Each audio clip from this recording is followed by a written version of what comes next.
Hi everybody, welcome to Glorybringer Games. My name is Jade. Today we're going to continue our Fundamentals of Limited Magic series by talking about a very tricky topic that could make or break our limited deck. That is, when should we splash, and how can we build our decks to support it?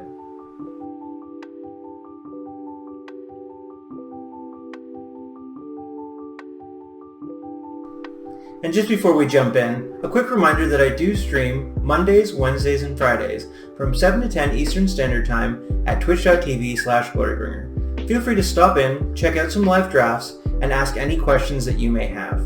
Let's get started. So what is splashing?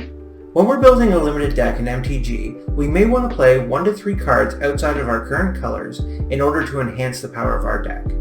That's splashing. And there are a couple of considerations to make when we're doing that. The first is, does this enhance my gameplay? Does it shore up a weakness? And mostly here I'm talking about whether or not we have enough removal. If we don't have enough removal, we may be in a situation where we want to play a couple of off-colored cards in order to ensure that we have enough removal in our deck to make it functional. Another question that we may want to ask ourselves is whether or not it's going to significantly improve our power level. Is this a bomb? Is this something that's going to come down and immediately end the game in our favor?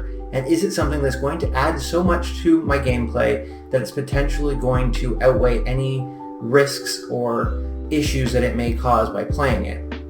Simply, you need to ask yourself whether or not you're playing this card just because it seems cool.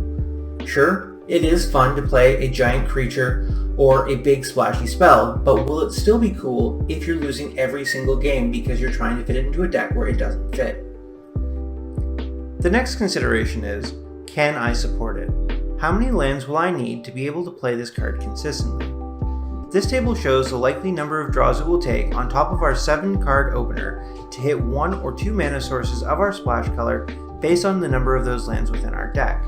For instance, if we have 1 splash mana source, the likely number of draws to hit 1 at 75% likelihood is our opening 7 plus 23 additional draws, meaning that we need to see about 3/4 of our deck before we are reasonably certain to be able to play our splashed card.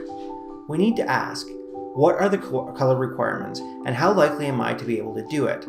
If this card requires double off-color mana, the odds of being able to play it without a significant off-color mana investment are very slim.